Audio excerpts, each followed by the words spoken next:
بعد فإن خير الحديث كتاب الله وخير الهدي هدي محمد صلى الله تعالى عليه وسلم وخير الأمور أوازرها وشر الأمور محدثاتها وكل محدثة بدعة وكل بدعة ضلالة وكل ضلالة في النار.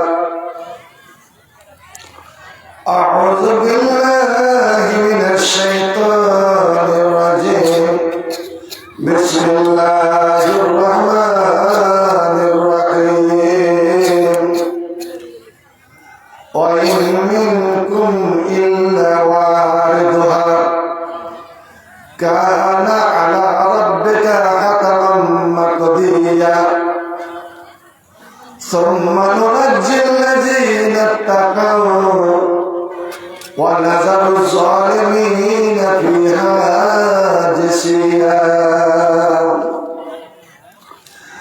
بسم الله الرحمن الرحيم.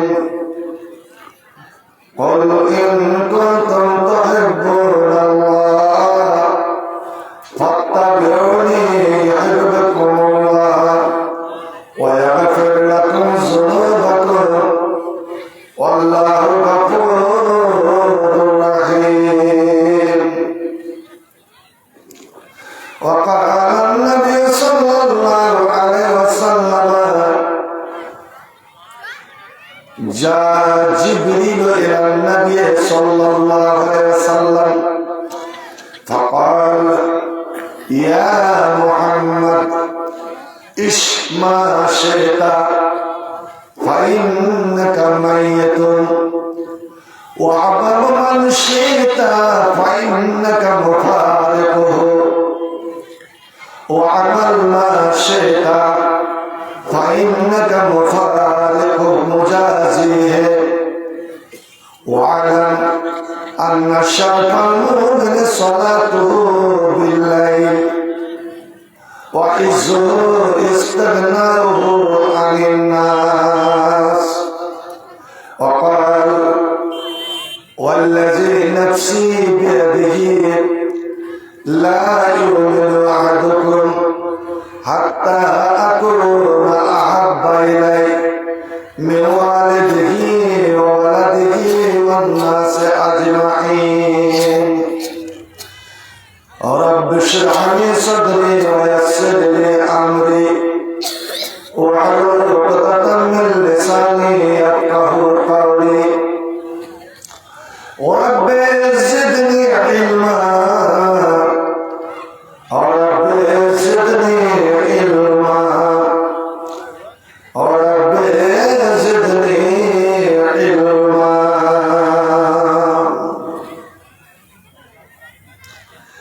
ছন্দে ছন্দে কতই না রঙে মিছে দুনিয়ার পরে ঘরবাসী কারে আশায় বাঁধিয়াছ ঘর কারে আশায় বাঁধিয়াছ ঘর পরবাসী কারে আশায় বাঁধিয়াছ ঘর। ছন্দে ছন্দে কতই না রঙে মিছে দুনিয়ার পরে পরবাসী কারে আশায় বাঁধিয়াছ কারে আশায় বাঁধিয়াছ পরবাসী কারে আশায় বাঁধিয়াছ। চামড়ার ছাউনি হাড়ের খুঁটি রঙে রঙে জোড়া।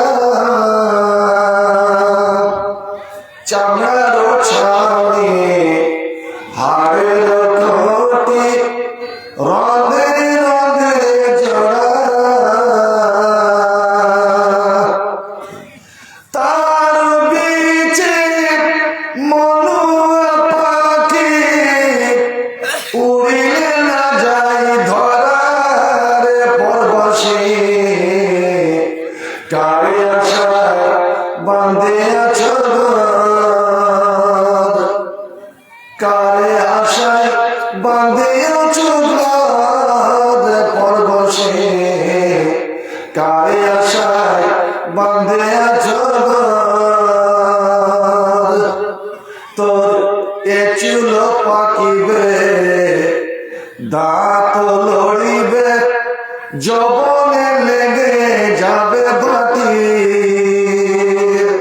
তোর এ চুল পাকিবে দাঁত খসিবে যবনে লেগে যাবে ভাটি ওই দিনে দিনে খসিয়া পড়বে তোর রঙিলা দালানের মাটির পরবশে কারে আশায় বাঁধিয়াছ ছন্দে ছন্দে কতই না রঙে নিচে দুনিয়ার পরে পরবশে কারে আশায় বাঁধিয়াছ শ্রদ্ধেয় যোগ্যতম মহামান্য সভাপতি সাহেব ওলামায়ে কেরাম মাশায়েখে জান পাক মজলিসে সমাগত সকল মুসলিম সমাজ সবার আনাচে কানাচে ও পর্দার আড়ালে বসে থাকা আমার প্রিয় মা ও বোনেরা সকলের প্রতি রইল আন্তরিক সালাম শুভেচ্ছা অভিনন্দন ও আন্তরিক ভালোবাসা মহান আল্লাহ রাব্বুল আলামিনের দরবারে জানাই লাখো কোটি শুকরিয়া প্রশংসা যে মহান আল্লাহ রাব্বুল আলামিন মুহূর্তের মধ্যে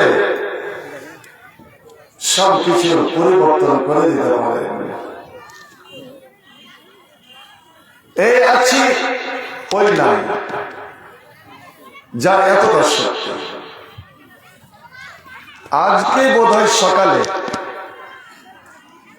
আমি বুখারীর দর্শে আছি এমন সময় জালালপুর জামে মসজিদের মাইকে এলান হচ্ছে আজকে রামপুরে দাউদ আলী বলে কেউ মারা গেছেন কি ওর বাড়িতে কোন সাইডে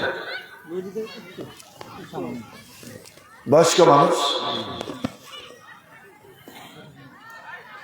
মনে মনে ভাবলাম যে এই জন্যই আল্লামা ইকবাল বলেছিলেন যে আল্লাহ তোর এই জগতে তোর এই দুনিয়ার লীলা খেলা দেখে বড় অবাক যায় যে কहीं शादी तो कहीं गम है शादी মানে আনন্দ আজ বাৎসরিক জালসার একটা আনন্দ ওই দাউদ আলী যদি জীবিত থাকতেন তো এবং সুস্থ থাকতেন তো উনিও আসতেন কিন্তু আজ ওর বাড়িতে কান্না ছেলে মেয়ে আত্মীয় স্বজন মর্মাহত এমন সফরে চলে গেলেন মানুষ সে জীবনটাই হলো সফর করা বিদেশ যাত্রা করা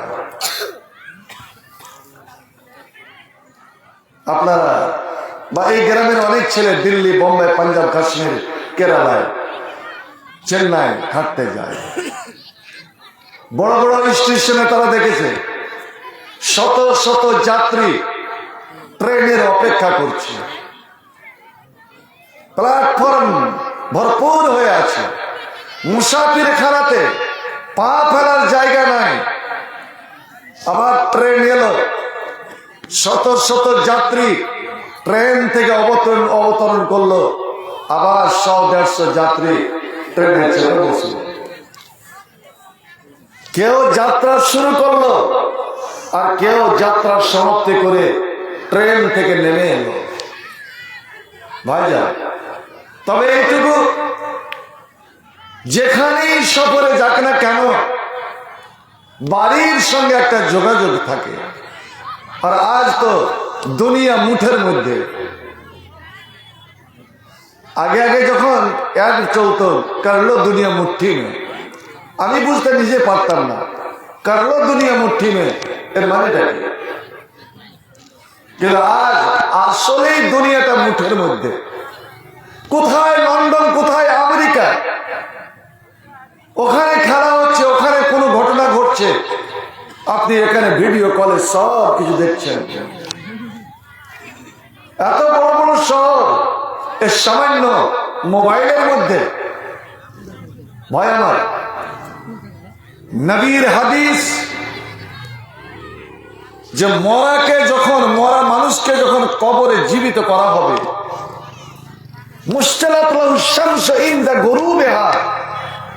তখন তার চোখের সামনে ঠিক এই সূর্যটা যে পৃথিবী থেকে 13 লক্ষ গুণ বড়, এই বিশাল সূর্যটা ওর চোখের সামনে ধরা হবে, ঠিক যেন ডুবতে চলেছে।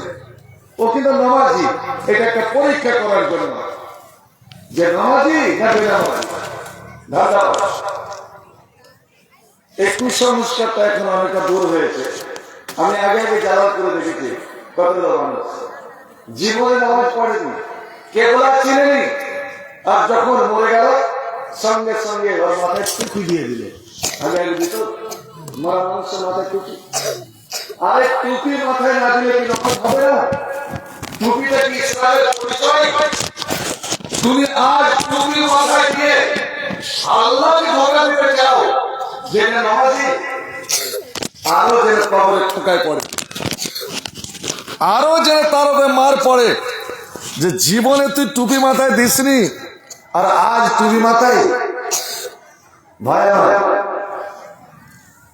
একটা কথা জেনে রাখুন, যেই কাজ করে মরবে, শেষ যেটা কাম করে মরবেন, ওই কামটা নিয়েই আপনি কবরে উঠবেন। এই জন্যই নবী আমার বলে দিলেন, তোমরা যখন বিছানায় শুইতে যাবে, ঘুমটা নিদটা হচ্ছে মরণের ভয়, আর নাম আখুল মত। ওরে সকালে তুমি জাগবে, যদি তোমার জীবন থাকে, তুমি আবার উঠে বিছানায় বসবে, পেশাব পায়খানা করবে, মিসওয়াক করবে, ওযু করবে, তুমি নামাজে যাবে। আর যদি তোমার জীবন ঘুরে শেষ হয়ে থাকে, এই ঘুম হবে তোমার চিরতরের ঘুম। এই ঘুম থেকে তুমি আর উঠবে না, কারণ আল্লাহ রাব্বুল আলামিন নিজে বলছেন, মানুষ যখন ঘুমিয়ে যায় আমি তার রূহটাকে টেনে নিই, একটা রূহ তার মধ্যে থাকে, আর একটা রূহ আমি টেনে নিই, যে দুর্বল রূহটা তার মধ্যে রয়ে গেল, ওই জন্য নিঃশ্বাস নিতে থাকে। আমার কলম যদি লেখা হয়ে যায়, আমি ওই রূহটাকে টেনে নিব। এরে আমার বান্দা, তুমি লক্ষ্য করো, সকাল সকাল ফজরের আযানের টাইমে আমি যদি ওই রূহটা তোমার ঘুরিয়ে না দিই, তবে তোমার জীবনের শেষ হয়ে গেল। আর ওই রূহটা যদি ঘুরিয়ে দিই, তোমার নতুন জীবন শুরু হয়ে গেল। এই জিনিসটা আছে আমার হাতে। যখন তোমরা ঘুমাও, তোমার জীবনটাকে টেনে নি, আবার আমার ইচ্ছা হয় তখন আমি ফিরিয়ে দিই। ঠিক এই হাদিসটাকে সামনে রেখে আল্লাহ পাকের নবী একদিন ফজরের নামাজ পড়ে সালাম ফিরে ডানে দেখছেন তো একটা লোককে দেখতে পাচ্ছে না, বামে দেখলেন লোকটাকে দেখতে পাওয়া যাচ্ছে না। ভালো করে লক্ষ্য করলেন, সেটাকে নিজের লোক।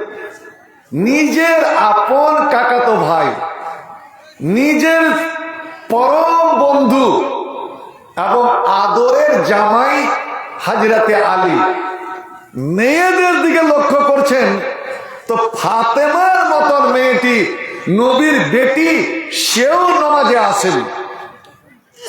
আল্লাহ নবী যাই নামাজ মুসাল্লা থেকে উঠে গেলেন, মেহরাব থেকে উঠে গেলেন, হরহার করে আলীর বাড়িতে গিয়ে ঢুকে গেলেন। তখন দেখছেন যে ফাতেমা এবং আলী একই বিছানায় চাদর মুড়ে তারা শুয়ে আছেন, তারা দুজন শুয়ে আছেন। মেয়ে জামাইকে দেখে, এ বাবারা বলো তো দেখে, তোমার ঘুমন্ত ছেলেকে কোনোদিন কি তুমি জাগিয়েছ বা জিজ্ঞেস করেছো ছেলে তুমি নামাজ পড়লে কিনা? বাবা তুমি কোনোদিন তোমার বৌমাকে জিজ্ঞেস করেছো? বলো বৌমা তুমি নামাজ পড়েছো পড়বে? রে শ্বশুরের বাবা তোর সাবধান, আল্লাহ কুল্লুকুম রাইন ওয়া কুল্লুকুম মাসউল আন রাইয়াতিহি। বাবা তোমাকে তোমার ছেলেদের ব্যাপারে জিজ্ঞেস করা হবে, শ্বশুরে তোমাকে তোমার বৌমাদের ব্যাপারে জিজ্ঞেস করা হবে। কার তো নিচ্ছ? কিন্তু এগুলো জিজ্ঞেস করার কোন ইয়ে নাই। আল্লাহ সাল্লাল্লাহু হে আলী ফাতেমা, নামাজ পড়ো নাই, এখনো ঘুমিয়ে জাগো নাই?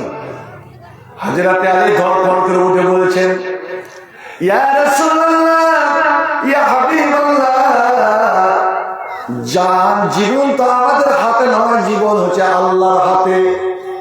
নবী গো, যখন আমি আর আপনার মেয়ে ফাতেমা ঘুমিয়েছিলাম, আমাদের দুইজনের জীবন আল্লাহ রাব্বুল আলামিনের হাতে চলে গেছে। আল্লাহ যখন চাইলেন তখন ফিরিয়ে দিলেন, এর আগে আল্লাহ ফিরায়নি, তাই আমরা জাগতে পারিনি। এখন ফিরিয়ে দিলেন, তাই এখন আমরা জেগেছি। আল্লাহ নবী আর কথা বাড়ালেন না, নবী বেরিয়ে গেলেন, কিন্তু নিজের জাঙে মারছে আর আফসোস করে বলছেন, হায় রে মানুষের, আমি তোমাকে জিজ্ঞেস করলাম তোমরা নামাজ পড়ো না, আর আমার সঙ্গে তর্ক শুরু করে দিল যে জীবন তো আল্লাহর হাতে, আল্লাহ যখন ইচ্ছা তখন জীবন ফিরাবেন, আল্লাহর ইচ্ছা না হলে জীবন তিনি ফিরাবেন না। ভাই তো বলছিলাম, জীবন আল্লাহর হাতে। আপনি যেই কাজটা করে ঘুমাবেন, এই যে যারা একটা বিড়ি না খেলে ওর ঘুম হবে না, ঘুমাতে যাবার সময় খাইনি মুখে দিয়ে, পান মুখে দিয়ে, গুটকা মুখে দিয়ে, যখন আপনি কবরে উঠবেন তখনই ফেরেশতাদেরকে বলবেন, উনকে না কিরকে একটা বিড়ি দিতে, একটা সিগারেট দিত, একটু খাইনি দিত, তখনই মোগর পড়বে আপনার চোপাতে। নবী বলছেন, যেটা আখেরি আমল করে শেষ কাম করে আপনি মারা যাবেন, ওই কাম তাই নিয়ে আপনি উঠবেন।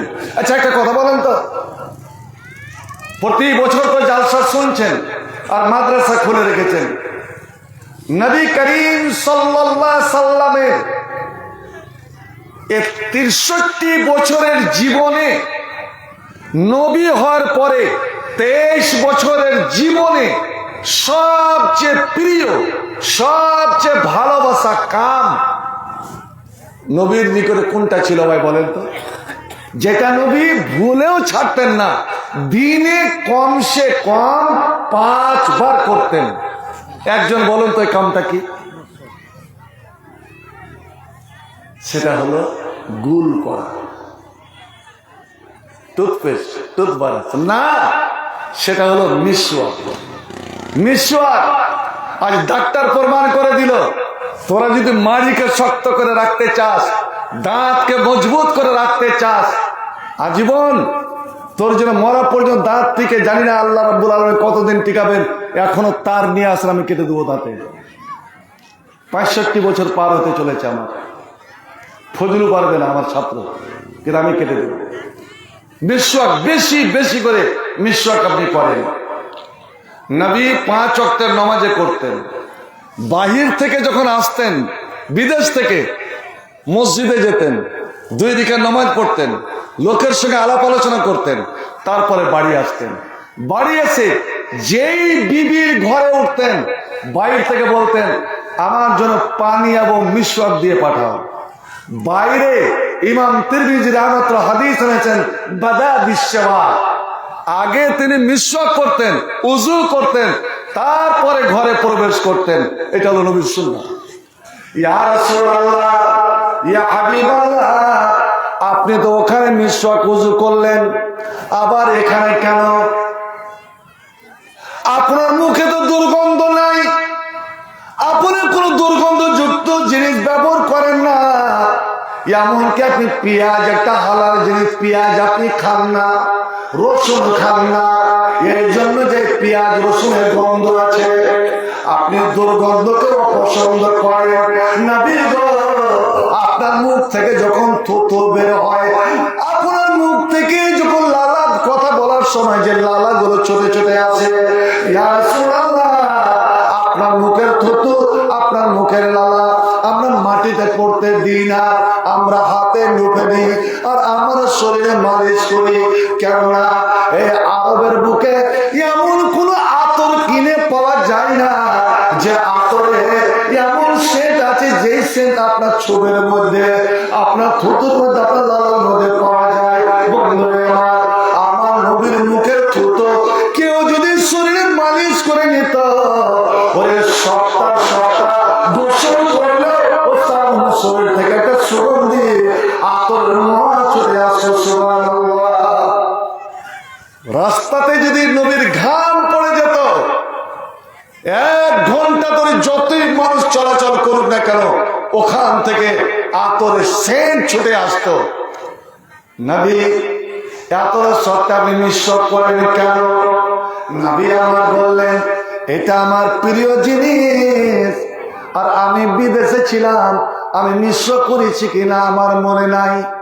এখন যে আমি বাড়িতে যাব, আমি ভিতরে যাব, আমার বিবিরা আমাকে আগমন করার জন্য তারা প্রস্তুত হয়ে আছে, ওরা আমাকে সালাম দেবে। হতে পারে কোনো বিবি আদর করে আমার হাতে মুসাফা করবে, হতে পারে তোমাদের কোনো মা আমার কোনো বিবি আদর করে আমাকে জড়িয়ে আমার মুখে একটা চুম্বন দিতে আসবে। ওরে আমার সাথে সাথে ওই সময় আমার বিবি, আমার স্ত্রী যদি আমার মুখের দুর্গন্ধ পায়, আমি মানুষ, আর মানুষের মধ্যে দোষ ত্রুটি থাকবে। আমার মুখ থেকে যদি সামান্যতম দুর্গন্ধ, যদি গন্ধ বেরিয়ে যায়, যদি আমার স্ত্রীটা আমার মুখের গন্ধ পায়, সুবহানাল্লাহ, ওরে বিশ্ব জানের ভাষা নবী কায়নাত, নবী আমার সমস্ত নবীর নবী, কত বড় ভয় যে আমার মুখের গন্ধ যদি আমার বিবিরা পায়, আল্লাহর কাছে আমি ধরা পড়ে যাব। কারণ ওই পুরুষটা ভালো নয়, ওই পুরুষটা ভালো নয়, ওই পুরুষটা ভালো হতে পারে না যে জীবনে নিজের স্ত্রীকে কষ্ট দিল। এবার সুবহানাল্লাহ বলা যাবে না? সামান্য গালি গোলজ তো দূরে যাক, মারপিট তো দূরে যাক, নিঃশ্বাসের দ্বারা যদি আমার স্ত্রীটা কষ্ট পায়, ও কিচ্ছুই না বলুক, কাচুমাচু হয়ে থেকে যাক, সব চেপে থেকে যাক, কিন্তু মনে মনে কষ্ট পেয়েছে, আল্লাহ এই কষ্টের বদলা কিন্তু দেওয়া হবে। কেন তুমি আমার বান্দিকে, তোমার স্ত্রীকে কেন এই কষ্ট দিয়েছিলে? তোমাদের মধ্যে ওই পুরুষটাই ভালো যে নিজের স্ত্রীর কাছে ভালো, ওই পুরুষটা সবচেয়ে মন্দ যে নিজের স্ত্রীর কাছে মন্দ। আল্লাহু আকবার। আমার বিবিরা যেন কষ্ট না পায়। এবার যারা খাইনি খায়, যারা বিড়ি খায়, সিগারেট খায়, জর্দা খায়, গুটকা খায়, আপনারা চিন্তা করেন, আপনার মুখে আপনার সেন্ট বের হয়, আতরের মহক বের হয়, না কিসের গন্ধ বের হয়?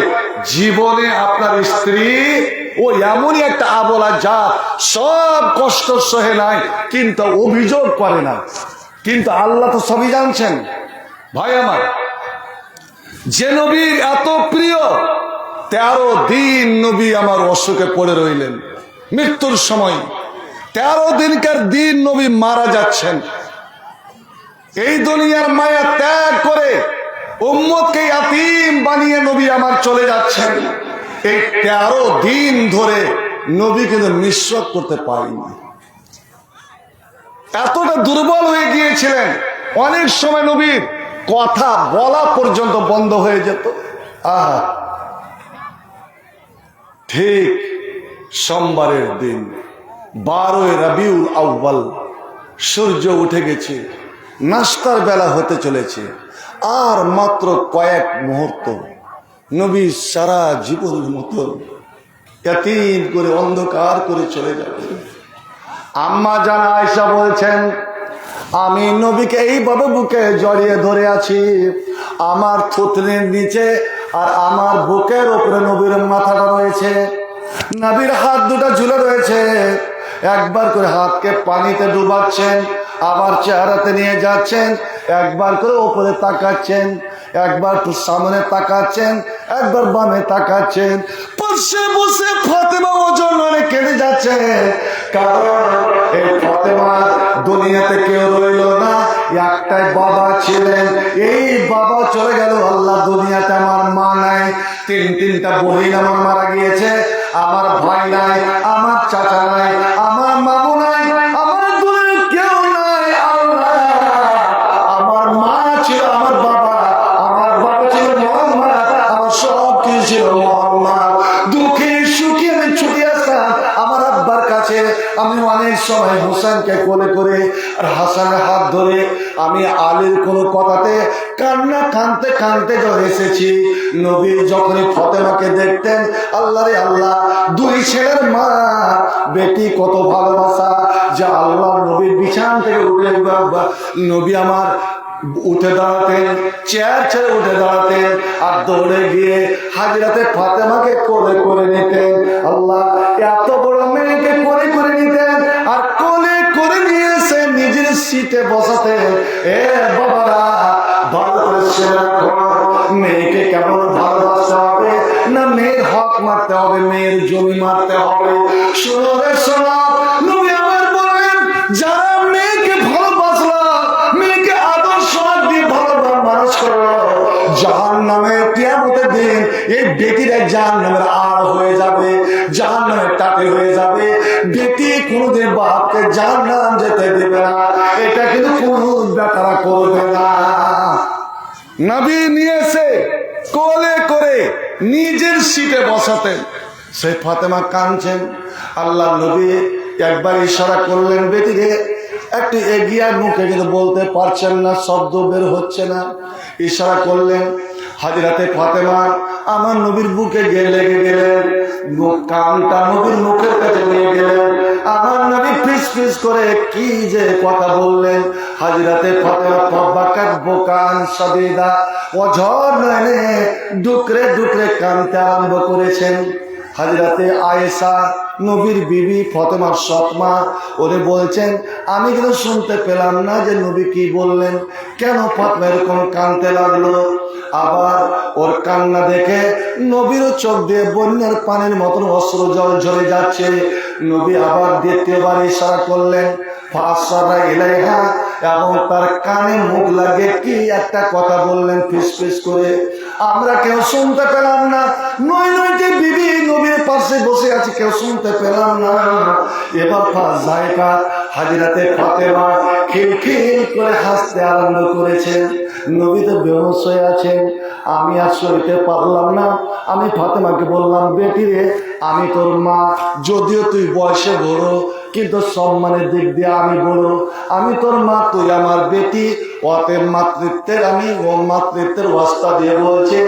নবী কি বললেন, তোমার আব্বা কি বললেন যে তুমি কাঁদলে, আবার কি বললেন যে তুমি হাসলে। আম্মা জান, খবরদার দয়া দয়া করে শুনতে চাইবেন না। এটা যদি শোনাবার কথা হতো তবে আব্বা আমার কানে কানে চুপে চুপে কেন বললেন? আমি কোন সময় আমার আব্বা যতক্ষণ বেঁচে আছে আমি বলতে পারবো না। হযরত আয়েশা বলেন আমার মনটা খুব ছটফট ছটফট সবসময় করে, হায় রে ফাতেমাকে কি আমার নবী বললেন যে হাসলেন আবার কাঁদলেন। নবী তো মারা গেলেন, মারা যাওয়ার কিছুদিন পরে ওই ফাতেমা আমার বাড়ি এসেছে। এবার ফাতেমাকে আমি পাশে বসে বেটে জিজ্ঞেস করলাম, বেটি তুমিও যদিও বয়সে বলো, আমি তোমার মা, আমি তোমার বাবার স্ত্রী, আমি মা, মায়ের সম্মান বড়, আমি মাতৃত্বের অবস্থা দিয়ে বলছি বেটি আমার বড় যে তোমার আব্বা তোমাকে কি কথা বলেছিলেন মৃত্যুর সময় যে তুমি ওরকম ভাবে কান্না শুরু করে দিলে, আবার কি এমন বললেন যে তুমি হাসলে? আম্মা জান এখন যেহেতু আব্বা বেঁচে নাই আমার বলতে কোনো অসুবিধা নাই। প্রথমবার আমার কানে মুখ দিয়ে নবী বললেন, ফাতেমা রে ইসবেরি, তুই সবর করিস, ধৈর্য ধারণ করিস বেটি, আমি মানি এই অসুখ আর ভালো হবো না রে, এটা আমার জীবনের শেষ অসুখ। তোর বাবা দুনিয়াতে থাকবে না। তোর বাবার কাছে যে জিবরাইল আসতেন, অনেক সময় তোর জিবরিল ফেরেশতাকে মানুষের আকারে দেখেছি, আমি দুনিয়া থেকে চলে যাব, এই মদিনার মাটিতে মসজিদে আর জিবরাইল আসবে না, কাউকে দেখতে পাবি না। এ বেটি দুঃখে সুখে আমি ছিলাম তোর, আর তোর দুঃখের কাহিনী শোনার জন্য, তোর সুখের খবর শোনার জন্য হাসান হোসেনকে আদর করার মতো আর কেউ রইল না রে।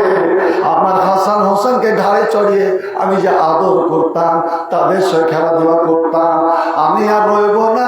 বেটি তুই কান্না করিস না, তুই সবুর করিস, আর তো সবসময় দোয়া করবি ইন্না লিল্লাহি ওয়া ইন্না ইলাইহি রাজিউন, ইন্না লিল্লাহি ওয়া ইন্না ইলাইহি রাজিউন, আল্লাহুম্মা আজুরনি ফি মুসিবাতি ওয়াকলুফ লি খায়রান মিনহা।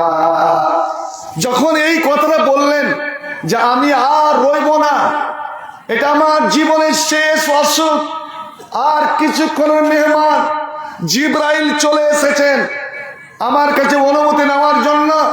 মালাকুল মউত বাইরে দাঁড়িয়ে আছেন, কারণ ভাই আমার আপনার মরণের জন্য আজরাইল কাউরি অনুমতি নেবে না। এই যে ভণ্ড, এই বেদাতীরা বেরেলিরা বলে থাকে যে ওদের পীর এমন এমন কতগুলো পীর আছে, পীরের অনুমতি নিতে হয় নাকি? আল্লাহর নবীর চেয়ে বড় পীর আর দুনিয়াতে কে হতে পারে? নবী রাসূল ছাড়া মালাকুল মউত কাউরি অনুমতি নেবে না। যখন যা টাইম সঙ্গে সঙ্গে বাস সুইচ অফ করে দিবে। মালাকুল মউত দাঁড়িয়ে আছে, জিবরাইল আমার কাছে অনুমতি চাইছেন যে দুনিয়াতে থাকবে না আল্লাহর ডাকে সাড়া দিয়ে যাবে। যদি আপনি হ্যাঁ বলেন তাহলে মালাকুল মউত আসবে, আর যদি না বলেন তাহলে মালাকুল মউত আপনাকে সালাম দিয়ে ফিরে যাবে। ফাতেমা তোর বাপ কিন্তু আল্লাহর কাছে যাওয়ার জন্য প্রস্তুত হয়ে গেছে। আম্মা জান আপনি বলুন, কোন বেটি কোন বেটা যদি শুনতে পায়, বাপ যদি বলে যে আমি এই অসুখে মারা যাব, আমাকে আল্লাহ খবর দিয়ে দিয়েছেন, তো বলুন বেটির মনটা কেমন হবে? ওই সময় আমার কলেজা ফেটে কান্না বের হলো।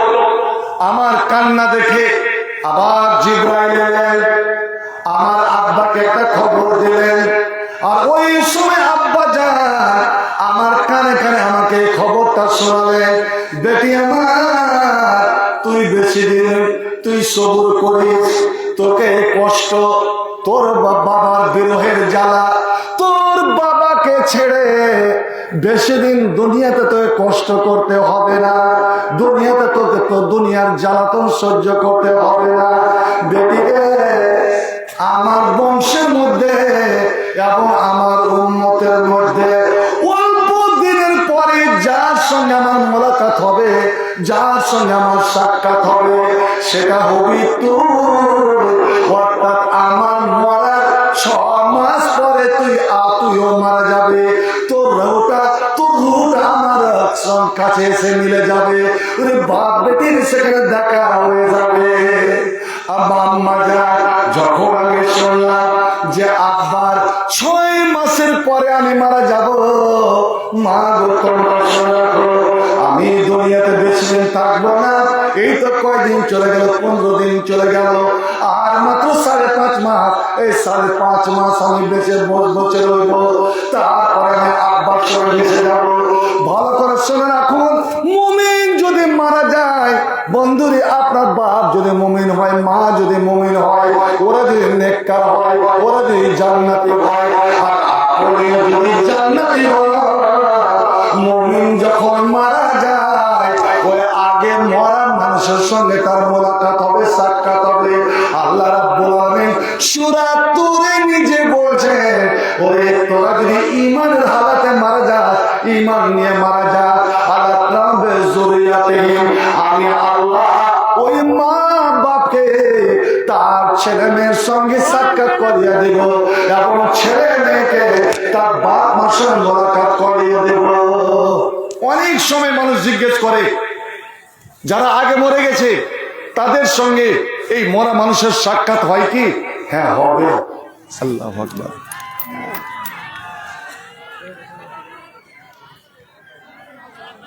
আজ লাইন কিন্তু গন্ডগোল হবে, জার্নিটা দিয়ে রাখেন।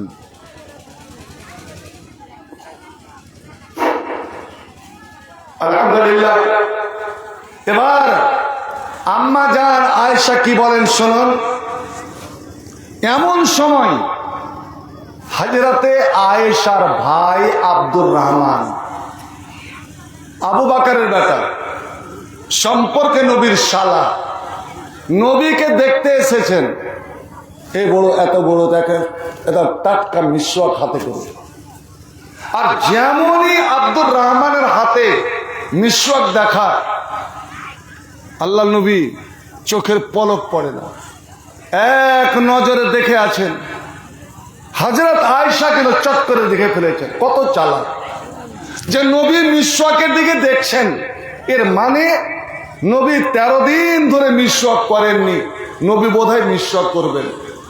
নবীর কানের কাছে মুখ নিয়ে গিয়ে আম্মা জান আয়েশা জিজ্ঞেস করেন, আতাসাওয়াকু ইয়া রাসূলুল্লাহ, ওগো আল্লাহর নবী, আপনি কি মিসওয়াক করবেন? আপনি মিসওয়াক করবেন?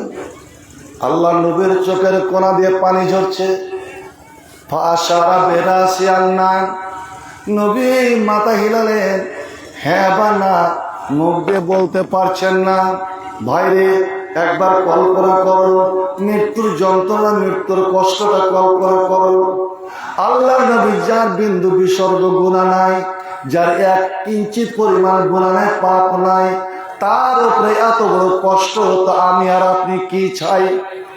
হযরত আল্লাহ নবী মাথা হেলে ইশারা করে আন্নাম, আয়েশা, আমি জীবনের শেষ কামটা, আমার ভালোবাসা কামটা আমি করতে চাই, আমি মিসওয়াক করব। ভাইজান মিসওয়াক দাও। আব্দুর রহমান চট করে মিসওয়াকটা ভেঙে আমার হাতে দিলেন। আমি নবীর মুখে দিলাম যে আপনি একটু চিবিয়ে নরম করুন, তারপরে আমি নিজেই আপনার দাঁতে ঘষে দেব। কিন্তু যখন মুখে দিলাম, নবী এইভাবে মাথা হিলালেন, আয়েশা রে, তোর স্বামীর আর দুনিয়ার কোন জিনিস চিবাবার শক্তি নাই, আমার মুখের আবার শক্তি নাই, আমার দাঁতের আর শক্তি নাই। আল্লাহ কোরআনে বলছেন, ইজা মা পাবা যা বলে দেন ওয়া আনতুহিনা ইদিন তানজুরু, আরে সূরা সূরা। এ মুমিন মুসলমানরা, এর নাম পুরো তো অঞ্চলের মুসলমানের নরনারীরা, যখন তোমাদের দমটা, যখন তোমাদের রোটা, তোমাদের জানটা তোমার হুকুমে যখন এখানে চলে আসবে, আর যখন তুমি বড় বড় চোখ করে দিকে তাকাবে, বড় বড় নিঃশ্বাস নেবে, ও আন্তহীনে তোমার আত্মীয় স্বজন, তোমার ছেলে মেয়েরা তোমার চারদিকে বসে দাঁড়িয়ে তারা দেখবে। আল্লাহ আল্লাহ আল্লাহ বলছে, ওরে তোরা দেখছি যে তোর বাপের উপর দম হয়ে গিয়েছে, তোর মার বড় নিঃশ্বাস উঠে গিয়েছে, তবুও তোরা আমাকে দেখতে পাস না, আমার ক্ষমতা তোরা বুঝতে থাকিস না। ওরে তোরা তোর বাপের পাশে বসে আছিস, কিন্তু তোর থেকে আমি আরো নিকটে আছি রে। ওর ঘাড়ের রোগের কাছে আছি, তবুও তোরা কেউ দেখতে পাস না। আল্লাহ নবী ইশারা করলেন যে আমি আর চিবাতে পারবো না, আমার জীবনের গড়ি শেষ, আমার শক্তি শেষ। তখন হাজরাতে আয়েশা আল্লাহ নবীর কানের কাছে মুখ নিয়ে গিয়ে বললেন, ইয়া রাসূলুল্লাহ, বেয়াদবি মাফ করবেন, আমি এক অভাগিনী স্ত্রী, আমি চিবিয়ে নরম করে দিব, আমি চিবিয়ে নরম করে দিব। চিন্তা করুন তারা তাদের স্বামী স্ত্রীর মহব্বত, আমি চিবিয়ে নরম করে দিব। নবী ইশারা করলে আর না, হ্যাঁ তুমি নরম করে দাও। আল্লাহু আকবার। মরণের শেষ সময়, মরণের কিছু মুহূর্ত পূর্বে হযরত আয়েশা বলছেন, আমি মিসওয়াকখানাকে নরম করলাম, নরম করলাম, তারপরে ডান দিক থেকে আমি এইভাবে বাম দিকে নিয়ে গেলাম। যেই কাজ করবেন, যেটাই কাজ করেন, কোন দিক থেকে আরম্ভ করবেন? উত্তরটা দেন আপনারা। যেটাই কাম আপনি শুরু করবেন কোন দিক থেকে? ডান দিক থেকে। তাহলে একটা মশলা শুনে নেন। আচ্ছা, আপনারা যখন মরাকে কাফন পরান, ধরেলেন এই লাইটে মাঠটা দাও তো, এটা মৃত্যু, উত্তরে মাথা, দক্ষিণে পা, 3 কেনা কাফন, 3 কাফনের উপরে শুয়ে আছে। এবার যিনি কাফনটা লেপটিবেন উনি তো আছে কেবলার দিকে, এদিকে। কোন দিক থেকে লেপটিবে বলেন? ওই মরা ব্যক্তির কোন, আরে শিখেলেন কোন দিক থেকে কাপড়টা উল্টাবেন? ও তো উত্তরে মাথা করে শুয়ে আছে, দক্ষিণে পা। তাহলে ওই মৃত্যু ব্যক্তির ডান হাত কোন দিকে আছে? পশ্চিম। আর আপনি দাঁড়িয়ে আছেন পশ্চিমে, তো কোন দিক আগে উল্টিবে কখন? এটা আপনাদেরকে জিজ্ঞেস করছি, কোন দিক উল্টাবে?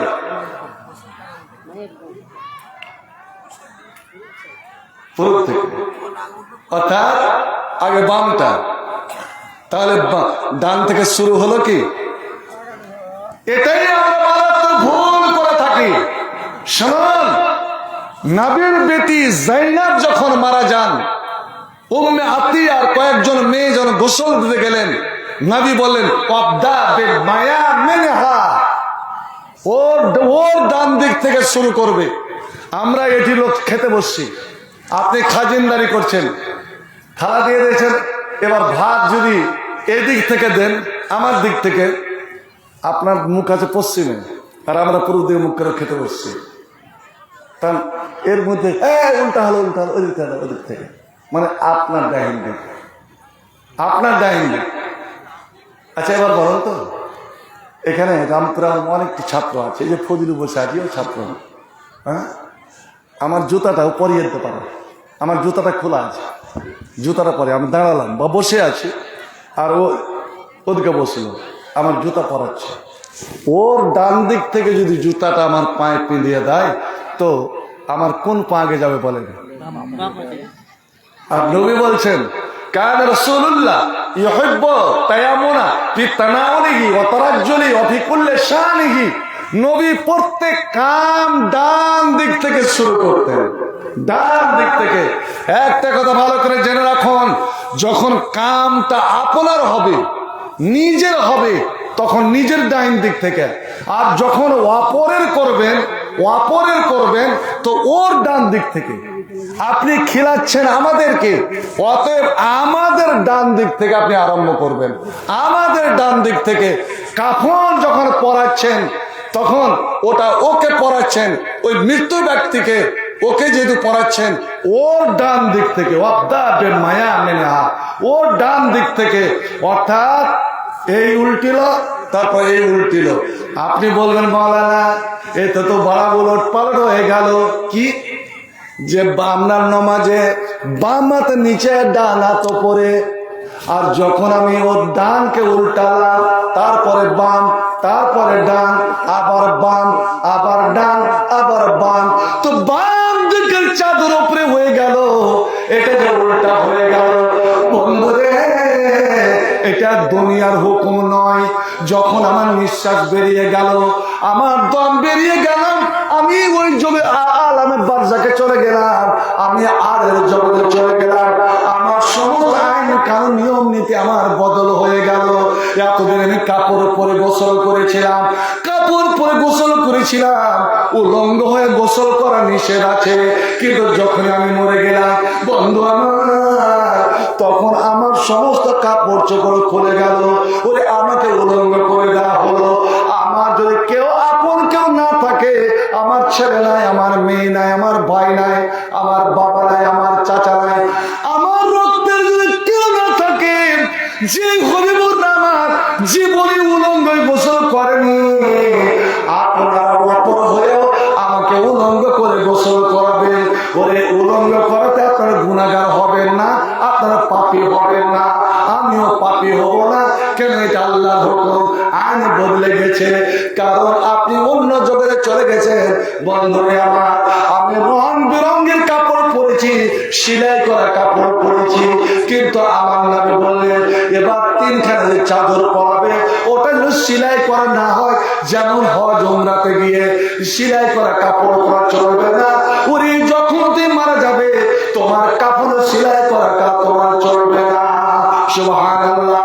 যখন ওরা বিছানায় শুইতে যায়, বিছানায় ঘুমাতে যায়, তখন কেবলা দিয়ে মুখ করে আমার উত্তরে মাথা হবে, পশ্চিম ও দক্ষিণে পা হবে। আমি কেবলা দিয়ে মুখ করে এইভাবে কায়দা শুইতে যাই। কিন্তু নবী আমার বললেন, ওরে যখন মরাকে তোমরা কবরে নামাবে, ভালো করে শুনে রাখো, মরাকে যখন কবরে নামাবে তো কোন দিক থেকে নামাবে বলেন তো? এটা আমি আপনাদের জিজ্ঞেস করছি। মরাকে যখন কবরে নামাবেন তো কোন দিক দিয়ে নামাবেন? কোন দিক থেকে? জি ভাই, জি মানে ডেলিগেট। হারিয়ে মানুষ ভিড় ঢুকতে পায় না জি। এতটি মাংস কেন করে এত দিন দেখে এরকম দিনে? ওই যে মসজিদের কাছে ওখানে ডেলিগেট টিকিট কাটা হচ্ছে, যার খাবার আছে ওখানে গিয়ে আপনার টিকিটটা সংগ্রহ করুন এবং ডেলিগেট খেয়ে আসুন।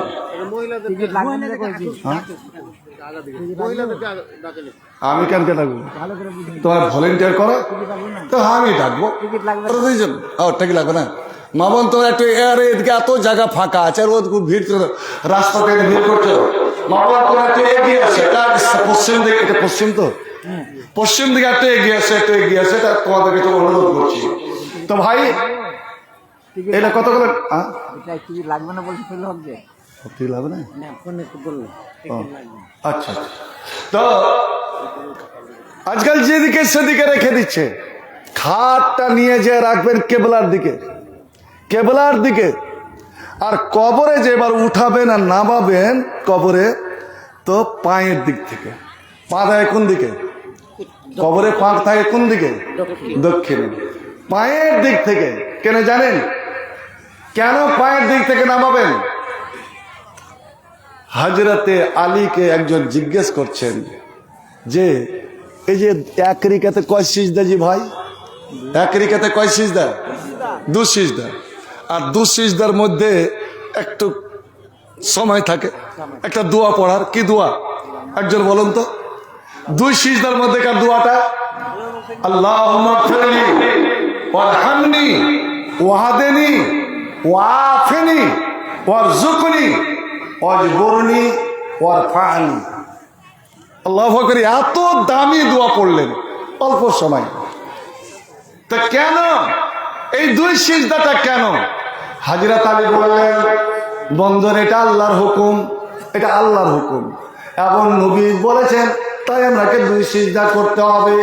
আর যদি তুমি জিজ্ঞেস করো, তবু জিজ্ঞেস করো কেন, তবে আমি আমার হিকমত থেকে বলছি। ওরে যখন মানুষ প্রথম সিজদাতে যায়, তখন আল্লাহ রাব্বুল আলামিন ওকে মনে করান, এ দুনিয়ার মানুষ, যে মাটিতে তুমি কপালটা রাখলে এই মাটি থেকে তোমাকে পয়দা করা হয়েছে। এই মাটি থেকে তুমি দুনিয়াতে এসেছ, আর দ্বিতীয়বার যখন সিজদায় চলে গেলে এই কপালটা রেখে দিলে, তখন যদি আল্লাহ মনে করায় মানুষের দুনিয়াতে বেশি তোর অহংকার করিস না, দুনিয়াতে বেশি ফকর করিস না, দুনিয়াতে তোর অন্যায় অত্যাচার করিস না, দুনিয়াতে তোর বেশি পাপ করিস না। এই মাটি থেকে তুই এসেছিলে, অমিন প্রিয় নই দেখো, এই মাটিতেই তোকে ফিরে যেতে হবে। যে মাটিতে তুই কপাল দ্বিতীয়বার রাখলি, এই মাটির ভিতরে তোকে যেতে হবে। আর এই যে মধ্যখানে এই যে সামান্য 1 মিনিটটা, এটা হলো মানুষের জীবন, মানুষের জীবন। অর্থাৎ তুমি যে মাটিতে গেলে আর ওই মাটিতে যাবে, মধ্যখানে তোমার সময় কতটা? ওরে 2 সিজদার মধ্যে যতটা সময়, 2 সিজদার মধ্যে যতটা সময়, এই সামান্য জীবন তোমার, এই অল্প জীবন নিয়ে তোমার এতখানি অহংকার। মরার পাখি যে এসে করবে ডাকা ডাকি, থেমে যাবে জীবন তোমার, বন্ধ হবে আঁখি। থেমে যাবে জীবন তোমার, বন্ধ হবে আঁখি। ওরে থেমে যাবে জীবন তোমার, বন্ধ হবে আঁখি। দুনিয়াতে আছো তুমি টাকা পয়সা নিয়ে, দুনিয়াতে আছো তুমি জমি জায়গা নিয়ে, যাইবা তুমি খালি হাতে, ওরে পড়ে রইবে সবে। যাইবা তুমি খালি হাতে, ওরে পড়ে সবে। থেমে যাবে জীবন তোমার, বন্ধ হবে আঁখি। মন পাখি যে তোমার করবে ডাকা ডাকি, থেমে যাবে জীবন তোমার, বন্ধ হবে আঁখি। তো পায়ের দিক থেকে কেন জানেন? মানুষ ভাইরে আমার, বন্ধুরে আমার, আমি রামপুরের মানুষকে খুবই ভালোবাসি, আপনারা আমাকে ভালোবাসেন। শুধু এই কথাটা বলে যাচ্ছে, আপনি যখন দুনিয়াতে এসেছেন, মার পেট থেকে যখন দুনিয়াতে আমার চোখটা খুলেছিল, দুনিয়াতে যখন আমার আগমন হলো, আপনি বলেন তো, এবং মাদেরকে জিজ্ঞেস করবেন, ছেলে যখন পয়দা হয়, ছেলে যখন জন্ম নেয়, ছেলে যখন ভূমিষ্ঠ হয়, তখন আগে পা বের হয় না আগে মাথা বের হয়? কোনটা জি হয়? আগে এই মুখ, এই মাথা। যদি পা আগে চলে আসে তাহলে উল্টা হয়ে গেল। তাহলে দুইজনেরই জীবন, মায়েরও জীবন, ছেলেরও জীবন খাতরায়, খুব বাঁচে খুব কম। আগে মাথা, এই মুখ, এই চোখ আগে দুনিয়া দেখলো। হাইরে মুখ রে, এই দুনিয়াতে এসে তুই হালালকে হালাল মনে করলি, হারামকে হারাম মনে করলি না, হালাল হারামের কোনো বাদ বিচার করলি না। এই মুখ দিয়ে দুনিয়ার সব কিছু পেটে ভক্ষণ করলি। এই মাথা আর এই মুখে আগে কবরে তুমি ভরো। মায়ের পেট নামের কবরটা, মায়ের পেট নামের কবর থেকে তোমার মাথা, তোমার মুখটা দুনিয়াতে এসেছিল আগে, আর মাটি নামের কবরের ভিতরে তোমার মাথাটা এবং তোমার মুখটা ভেতর যাবে ভিতরে আগে। আমি বলছিলাম আল্লাহ নবী হাজরতে আয়েশা ডান দিকে বাম দিক, বাম দিক থেকে ডান দিক, আবার ডান দিক থেকে বাম দিক, 3 বার নিঃশ্বাসে ঘুষেছেন। আল্লাহ নবী হাজরতে আয়েশাকে বললেন, হাসবকে হাসবকে, আয়েশা রুকে যাও রুকে যাও, আমার নিঃশ্বাস করা হয়ে গেল, ওরে খতম করো, শেষ করো, আর আমার জীবনের কোনো আমল রইল না। বন্ধু আমার, এবার হাজরতে আয়েশা বলছেন, আমি মিশ্রখানা নিলাম, মিশ্রখানা নিয়ে আমি চিন্তা করলাম, আর মিশ্রকটা পরিষ্কার করে ধুয়ে দেব, ধুয়ে আমি টাটকা মিশ্রক রেখে দেবো না কি করব। হঠাৎ আমার মনে পড়ে গেল আমি স্ত্রী হয়ে, আমি বিবি হয়ে এই মিসওয়াকখানাকে চিবালাম। চিবাতে গিয়ে আমার মুখের থুতু, আমার মুখের লালা এই মিসওয়াকে লেগেছিল। আর দো জাহানের বাদশা, নবীদের নবী, আল্লাহ সবচেয়ে প্রিয় ভালোবাসা নবী, আমি তার মুখে আমি নিজের থুতু মিশালাম। নবীর লালার সঙ্গে আমার মুখের থুতু, আমার মুখের লালা মিশালাম। এবার এই মিসওয়াকে নবীর মুখের লালা, নবীর কিছু বলছেন নাকি? আগে রেখে দেন, তারপরে দেখছি। ঠিক টাইমে আমি করবো। আমার মুখের লালা, এবার নবীর মুখের লালা আবার লেগেছে। আমি এটা ধুবো না, আমি এটা পরিষ্কার করব না। কারণ আল্লাহ যদি জিজ্ঞেস করেন, রে আয়েশা বল আমার নবীকে তুই কতটা ভালোবেসেছিলে, আমার ওরে জীবনে কোন একটা আমল তুই তুলে ধর, কোন একটা আমল আমাকে দেখা, যে আমলটার জোরে তুই জান্নাত যেতে চাইবি, জান্নাত যেতে পারবি। আমি এটাই আমল তুলে ধরবো যে আল্লাহ আমি আমার মুখের লালা তোমার নবীর মুখে লাগিয়েছিলাম, আর তোমার নবীর মুখের লালা, তোমার নবীর মুখের থুতু আমার রক্তে, আমার মাংসে, আমার শরীরে লাগিয়েছিলাম। আমি যখন এবার মুসওয়াকখানা আমি নিজে ঘষতে লাগলাম, আমি নিজে ঘষতে লাগলাম। এই উদ্দেশ্য যে হতে পারে যার যে নবীর মুখের লালা আমার শরীরে লেগে গেল, আমার দাঁতে লেগে গেল, আমার মুখে লেগে গেল, ওই নবীর কোন অংশ জাহান্নামে যাবে না, আর আমিও জাহান্নামের আগুনে পড়বো না, আমি জাহান্নাম থেকে বেঁচে যাব। নবীর কোন প্রিয় জিনিসকে ভালোবাসার মানে হচ্ছে সেই ওসিলায় আমি জান্নাত চলে যাব। এই জন্য হযরতে আয়েশা নবীর করা মিসওয়াকখানা, থুতু লাগা মিসওয়াকখানা নিজের মুখে ঘষলেন। বুখারী শরীফের হাদিস, নবীর অন্য বিবি উম্মে সালমা বলছেন, এ দুনিয়ার ছেলেরা, এ সাহাবী রাসূলরা, আমরা আটটা বিবির সঙ্গে তোরকে মা আয়েশাকে তুলনা করিস না রে। আয়েশার সম্মান তো আকাশ ছোঁয়ার সম্মান, যে শেষের বেলা মৃত্যুর কিছু মুহূর্ত পূর্বে আল্লাহ রাব্বুল আলামিন নবীর মুখের থুতু আর আয়েশার মুখের থুতু এক জায়গায় মিলিয়ে দিয়েছেন। ও জান্নাত, দুনিয়াতেও তারা মিলে থাকলো, আখিরাতেও তারা মিলে থাকবে, জান্নাতেও তারা একসঙ্গে। আর যেমন হযরত জিবরিল বলতেন, হাজি জাওজাতুকা ফিদ দুনিয়া ওয়াল আখিরা। আজ এই শিয়ারা, যেই শিয়ারাকে সমর্থন করে এই জামাতে ইসলামীরা, এই শিয়ারা বলে হযরতে আয়েশা নাউজুবিল্লাহ একজন ব্যভিচারিণী, একজন জানিয়া, এ নবীর বিবি হতে পারে না এবং কোনোদিন জান্নাতে যাবে না। সুবহানাল্লাহ। তারা হাদিসকে অস্বীকার করে। নবী হযরতে জিবরিল এসে আল্লাহর সালাম দিলেন হযরতে আয়েশাকে, যে ইয়া রাসূলুল্লাহ আপনি আয়েশাকে সালামটা দেন, আল্লাহরও সালাম দেন, আমারও সালাম দেন। আল্লাহ নবী বলছে, ইয়া আয়েশ ইন্না জিবরিল ইন্না রাব্বাকা ইউকরিকুস সালাম, তোমার রব আল্লাহ তোমাকে সালাম দিয়েছেন এবং জিবরিলও সালাম দিচ্ছেন। আছে দুনিয়াতে এরকম মেয়ে ছেলে যা আল্লাহ সালাম দিচ্ছেন আর জিবরাইল ফেরেশতা সালাম দিচ্ছেন?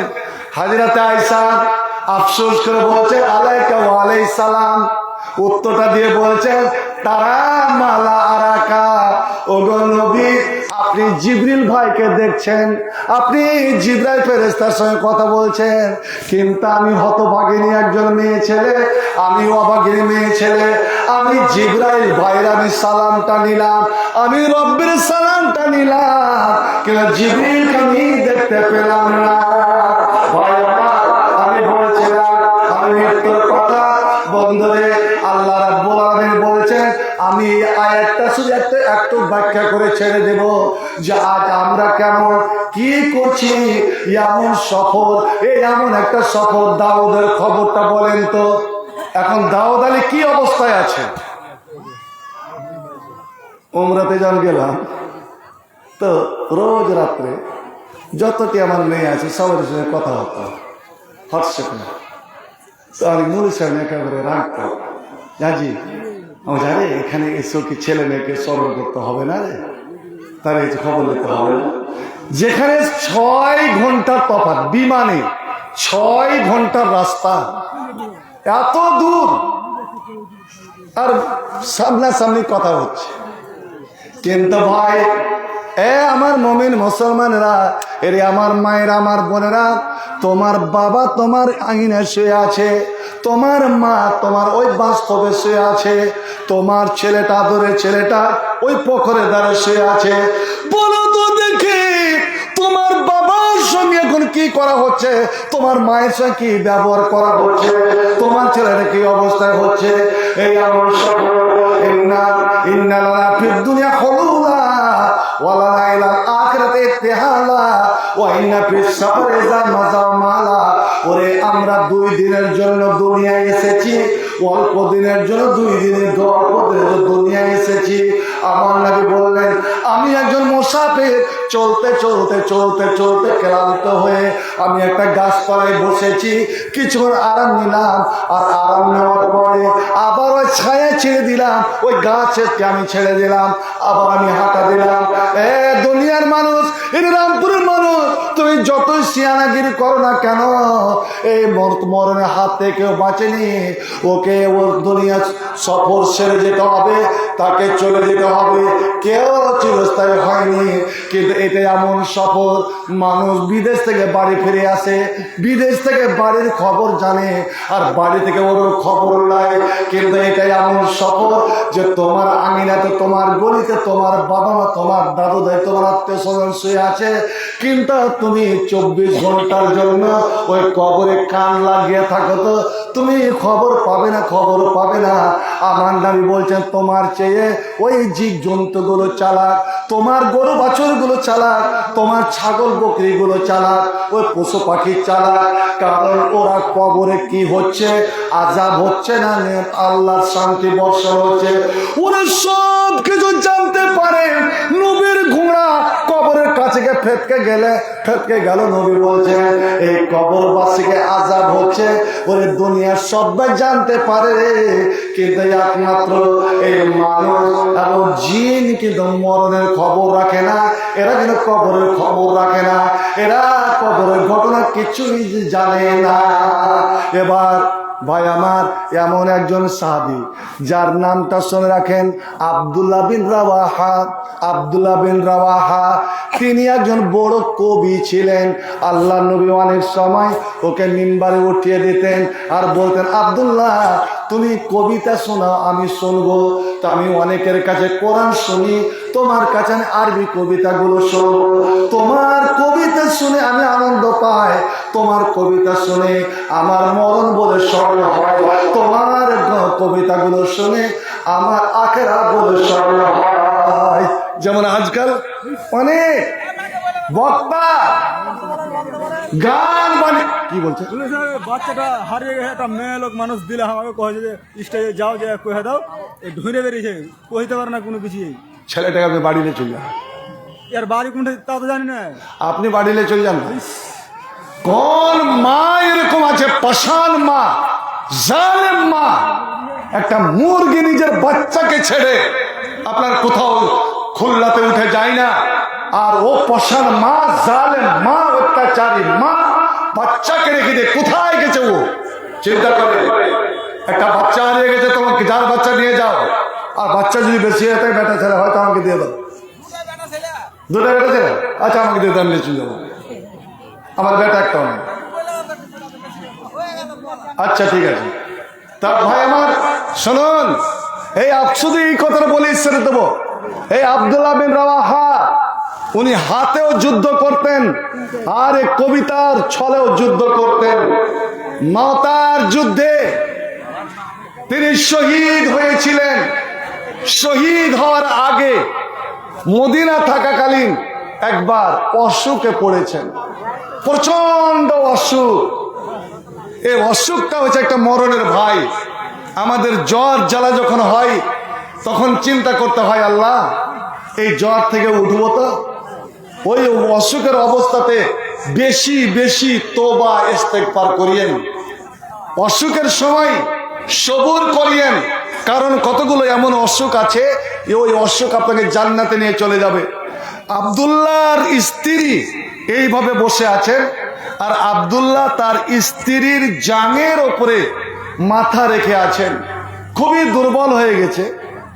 হঠাৎ আব্দুল্লাহর স্ত্রী দেখছে যে আমার স্বামী গুনগুন গুনগুন করে কি যেন পড়ছেন, আর পড়তে পড়তে যিনি ডুকরে ডুকরে কাঁদতে লাগলেন, অঝর নয়নে কাঁদতে লাগলেন, আর আব্দুল্লাহর দুই চোখ দিয়ে ঝরঝর করে পানি ঝরতে আরম্ভ করে দিল।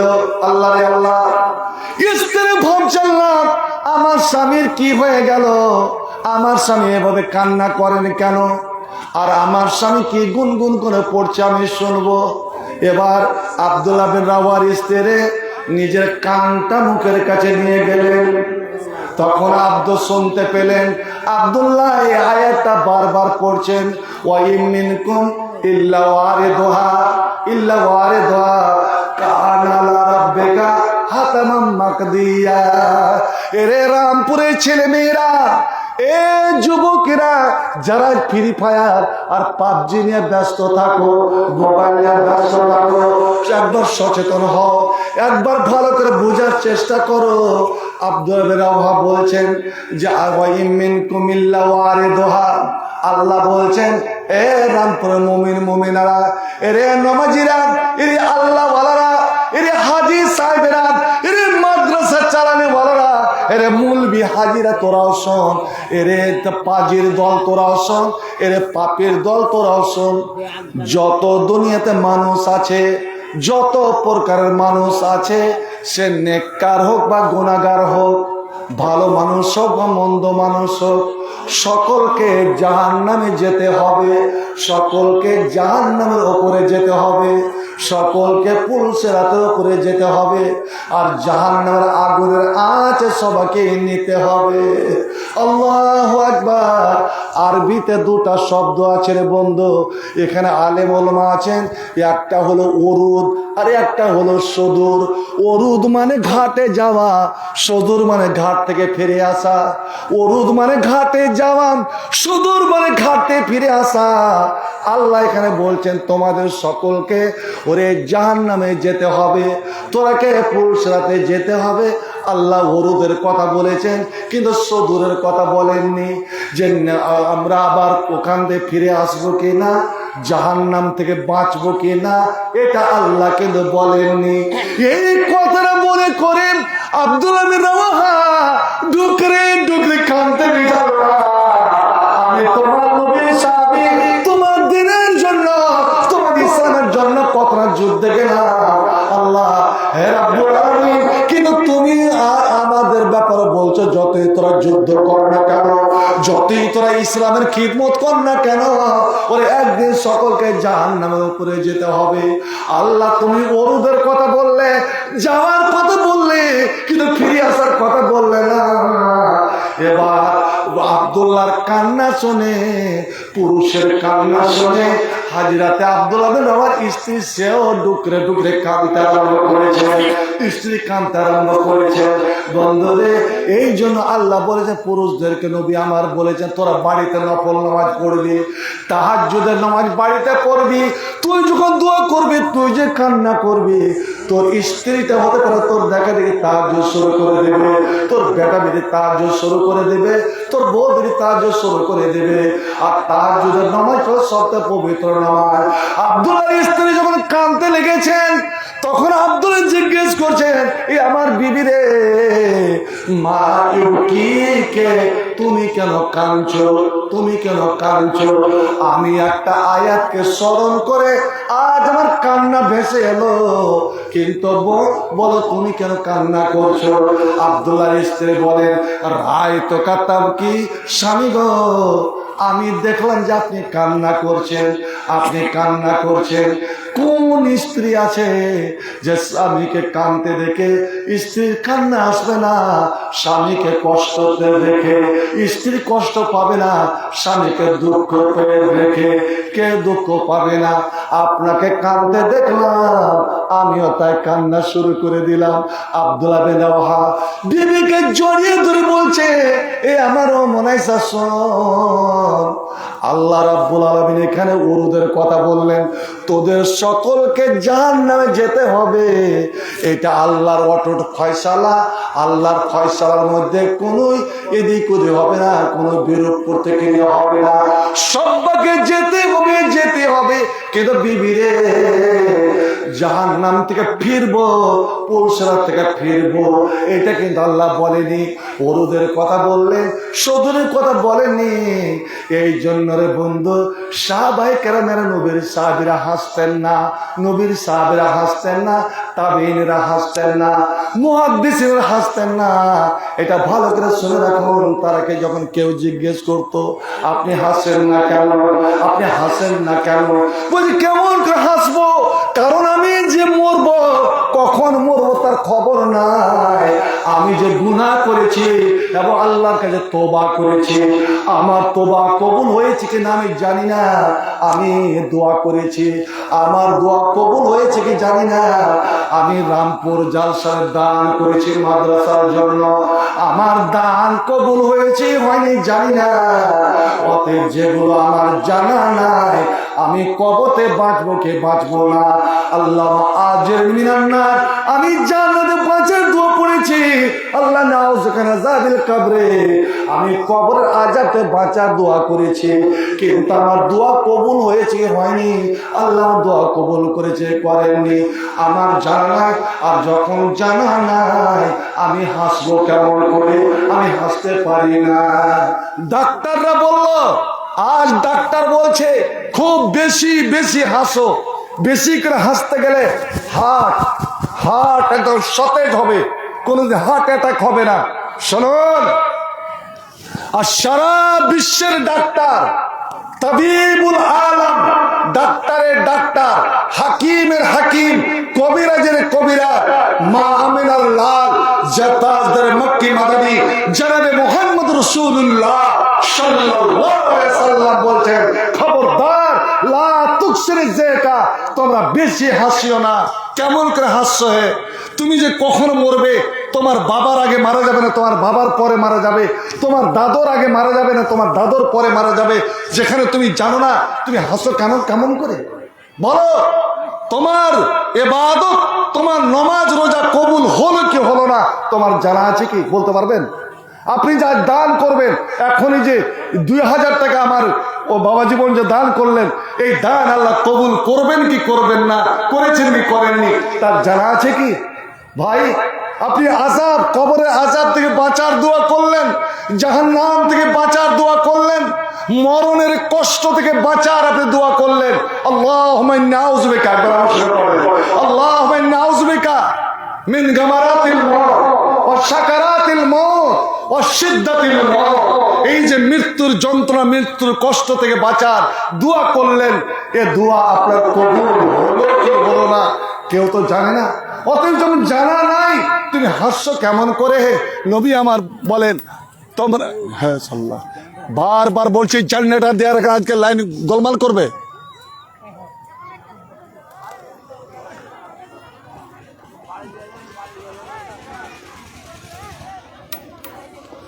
এই কুয়াশার জন্য লাইন খারাপ হবে। তো ভাই, নবী কি বলছেন? ওয়ালা তুকসিরি যাকা, বেশি তোমরা হাসিও না, বেশি হাসিও না। নবী করিম সাল্লাল্লাহু আলাইহি ওয়াসাল্লাম রাআইতু রাসূলুল্লাহ সাল্লাল্লাহু আলাইহি ওয়াসাল্লাম যায়কান মুস্তাজমিয়ান হাত্তা ইউরা লাহওয়াতিহি। আজ আমরা যখন হাসি, হায় রে আল্লাহ, ছেলে কি মেয়ে, কি বড় কি ছোট, কি বুড়া কি বুড়ি, যখন কোনো আনন্দ খবর পেলে হাসতে হাসতে বেহুশ, একদম মুখ সম্পূর্ণ খুলে আলা জিভা পর্যন্ত দেখা যায়। বন্ধু আমার, নবী কোনদিন জীবনে এইভাবে হাসছেন না। নবী হাসতেন ওয়াসরাজিক আত-তাবাসসুম, নবী মুচকি মেরে হাসছেন, মুচকি হাসি, মুচকি হাসি। এই মুচকি হাসিতে জীবনে আনন্দ নিয়ে আসে, শত্রুকে আপন করে নাই। আর নবী আমার বলেন, বেশি যদি হাসো ডাক্তার বলে তোমার হার্ট ভালো হবে, কিন্তু আমি নবী মুহাম্মদ বলছি তোমার অন্তর মরে যায়, তোমার দিলটা মরে যায়। ইফাইনা কাসরাতা জেকে তুমি তো কালবা, বেশি হাসিটা মানুষের দিলকে মেরে দেয়। আর যখন মানুষের অন্তর মরে যায় তখন সমস্ত ভালো মন্দের হিতাহিত জ্ঞান তার লোক পেয়ে যায়, তার কোনো হালাল হারামের তামিল থাকে না, যায় না যায় কোনো ভুলক্ষেপ করে না। বন্ধুরে আমার, তখন পাপ করতে তার মনে কোনোদিন ভয় হয় না। পাপ করে করে গুনাহ করে করে তার অন্তর কালে মাছে যায়। যখন অন্তর তার কালি অন্তরকে ঢেকে নেয়, গুনাহ যখন অন্তরকে ঢেকে নেয়, তখন তার हाथ अटैक হয়। তোরা दिल की सजग रख, मुद्दा दिल कोई दिल नहीं, उसे जिंदा कर दोबारा। मुद्दा कोई दिल नहीं, उसे जिंदा कर दोबारा। यही है इलाज मर्द मुसलमान का। ओरे तुम्हार ईमाনের আলোতে তুমি মনকে তাজা করো। তুমি আল্লাহ জিকিরের দ্বারা, আল্লাহ তাসবিহ তাহলিলের দ্বারা তুমি মনকে আনন্দ দাও, তুমি দিলকে আনন্দ দাও, তোমার অন্তরকে তুমি জিন্দা করো। মুসলমান রে, আর তুই সবচেয়ে দোয়া করো, আল্লাহ আমার ইবাদত এবং আমার সব কিছু আল্লাহ তুমি কবুল করো। হে রাব্বুল আলামিন, তুমি যদি কবুল করে নাও আমার কোনো চিন্তা নাই। আমার নবী বলছেন তোমার আমল কবুল হবে, তোমার দোয়া কবুল হবে, তোমার নামাজ কবুল হবে, তোমার ইবাদত কবুল হবে, তোমার হজ, তোমার উমরা কবুল হবে। আর আজ রামপুর মাদ্রাসার জলসা এসেছেন, এই জলসা যাওয়াটা কবুল হবে, আর তোমার দান করাটা কবুল হবে। ইন্নামা তাকাব্বালুল্লাহু মিনাল আমালি, আল্লাহ তখনই কবুল করবেন মা কানা খালিসান লাহু, যখন তুমি অন্তরকে পরিষ্কার করে দিলে আল্লাহকে জায়গা দিয়ে, অন্তরে আল্লাহকে জায়গা দিয়ে আল্লাহর জন্য যখন তুমি কামটা করবে, আর আল্লাহকে খুশি করার জন্য, কোন মানুষকে দেখাবার জন্য নয়, নাম কামাবার জন্য নয়। বন্ধুরে আমার, পাহাড় সমান নেকিওয়ালা, আসমান সমান নেকিওয়ালা, জমিন সমান নেকিওয়ালা, যারা মানুষকে দুনিয়াতে দেখাবার জন্য নেকিটা করেছে, আল্লাহ তাকে মুখের ভরে করে তাকে বলবে, ওরা দেখি সহি ভালো জিফিন না হাত্তাও ক্যাফির না, ওকে টেনে চেটে নিয়ে গিয়ে জাহান্নামে নিক্ষেপ করে দেওয়া হবে। পক্ষান্তরে আপনি যদি একটা ছোট্ট আমল করেন, সামান্য যদি আল্লাহকে খুশি করার জন্য, এটা আল্লাহ বলেছেন, আমার নবী বলেছেন, এই জাড়ের দিনে, এই ঠান্ডার দিনে বাড়ি গিয়ে আরমান করে শহর করে যদি এক গ্লাস পানি আপনি নিয়ে একটু ঠান্ডা গরম পানি মিশাল করে আপনার বিবিটার পাশে গিয়ে দাঁড়ান, আর বলেন, ও যদি বলে গিলাসে কি আছে গো, আপনি বলবেন এতে পানি আছে। কি জন্য? কইছে তোমাকে খাওয়াবো, তোমাকে পান করবো। স্ত্রী যদি বলেন কেন আমাকে পান করবেন, আমার তো কোনো তৃষ্ণা নাই, আপনি বলবেন, ওরে আমি নবীর হাদিস শুনে আসলাম, আমার হাজী মাওলানা বলছিলেন, কেউ যদি এক গ্লাস পানি নিজের বিবিকে আরমান করে কোনো স্বামী যদি পান করে দেয়, তো ওজেরা ওই এক গ্লাস পানির কারণে বিশাল নেকির অংশীদার হবে, আর ওই এক গ্লাস পানির কারণে পুরুষটা জান্নাতে চলে যাবে। আল্লাহ আল্লাহ, যেমন হাদিসটা শোনা, এক গ্লাস পানি এর মধ্যে সারিয়া একজন সাহাবী ও দৌড়ালেন, আল্লাহ আমার বিবি তো বোধহয় এখন ঘুমিয়ে গেছে, এক গ্লাস পানিতে যদি জান্নাত পাওয়া যায় আমি আর ছাড়বো না। আমি সারা জীবন স্ত্রীর কাছে কাম নিয়েছি, গোসলের পানি নিয়েছি, উজুর পানি নিয়েছি, শরবত করিয়া নিয়েছি, পা টিপিয়া নিয়েছি, শরীর টিপিয়া নিয়েছি, আজ আমি ও অন্ধকারে গিলাস হাতে নিল, মশল থেকে পানি ঢাললো, এবার বিছানার পাশে গিয়ে বলছে, নাফিসা রে, নাফিসা ধরপড় করে উঠেছে, স্বামী গো এলেন? হ্যাঁ এলাম। আপনার হাতে ওটা কি? তো গিলাস কি আছে, তো দুধ না শরবত? না না, দুধ না শরবত নয়, এতে পানি আছে। পানি কি করবেন? আমি তোমাকে পান করাবো। কারণ নবী আমার বললেন, কেউ যদি নিজের স্ত্রীকে এক গ্লাস পানি পান করিয়ে দেয়, তো এই পানি পান করার কারণে বিরাট বড় নেকির অংশীদার এবং জান্নাতে। সুবহানাল্লাহ। এ বিবি, তুমি কি জান্নাত যাওয়ার জন্য আমার একটু সাহায্য করবে না? বিবি তখন বলে, স্বামী গো, আপনি আমাকে পান করাবেন, আপনি পানি খাওয়াবেন, আপনি জান্নাত যাবেন, আর আমি কি পিছনে বসে বসে আপনাদেরকে টুকুর টুকুর তাকাবো? না, এটা হবে না। আপনি কথা দেন, আমি আপনার হাতের পানি খাবো, তারপরে আমার হাতের পানি আপনাকেও খেতে হবে, যেন দুইজনে আমরা একসঙ্গে জান্নাত যেতে পারি। সুবহানাল্লাহ, সুবহানাল্লাহ। দুনিয়ার ওই পুরুষটা ভালো যে নিজে নাকি করলো, স্ত্রীকে করালো। ওই স্ত্রীটা ভালো যে নিজে ভালো কাম করলো এবং পুরুষকে করালো। এবার বেশারিয়া এবং তার স্ত্রী, আগে পুরুষটা স্ত্রীকে পানি খাওয়ালো, তারপরে স্ত্রী পুরুষকে পানি পান করালো।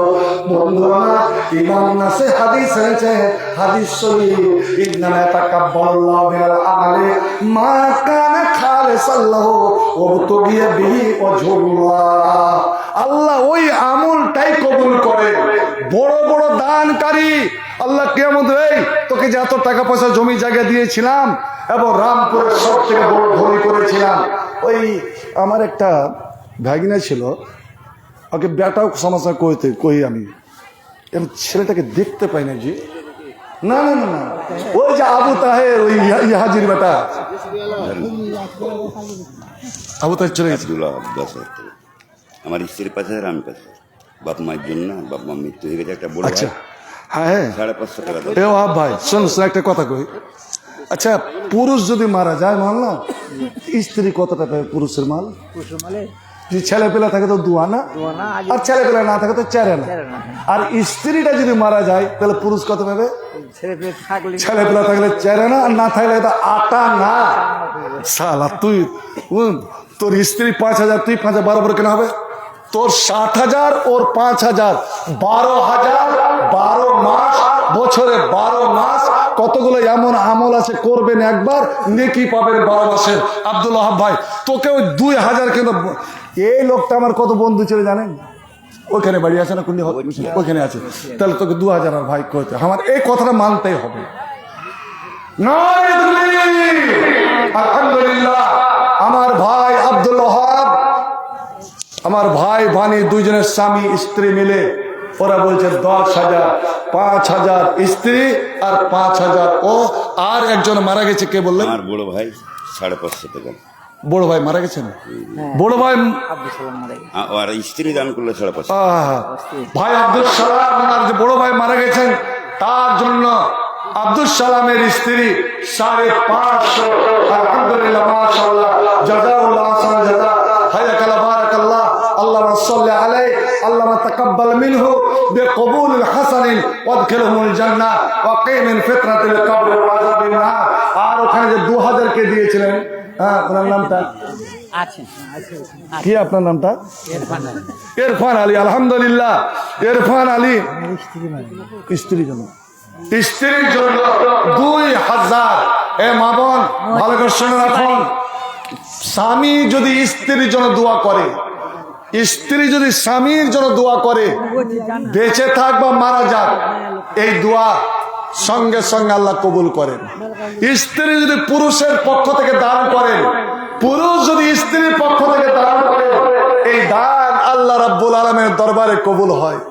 দানের এমন একটা শক্তি, মা বাপ কবরে পড়ে আছে, জানি না কি অবস্থায়, ধরে নিন তাকে আযাব হচ্ছে, আর ছেলে যেই মুহূর্তে, এই মুহূর্তে যদি দান করে ছেলে মেয়ে, সঙ্গে সঙ্গে শুধু দানটা করেছে, ওই মুহূর্তে আল্লাহ বলেন আযাবটা বন্ধ করো, আযাব বন্ধ করো। যার ছেলে মেয়ে দান করতে পারে, তার বাপ মাকে আমি আযাব দিতে পারি না। ইবাদতের জগতে সব থেকে বড় শক্তিশালী ইবাদত হলো আপনার দান এবং সাদকা। এই জন্য প্রত্যেক মানুষ মরার পরে আল্লাহকে বলবেন কিয়ামতের দিন, আল্লাহ তুই যদি দুনিয়াতে ফিরিয়ে দিস তো দুনিয়াতে গিয়ে সব ধন মাল টাকা পয়সা আমি দান করে দেব। আল্লাহ এনার এই 2000 কালা তুই কবুল করো, স্ত্রীর কবরকে প্রশস্ত করো।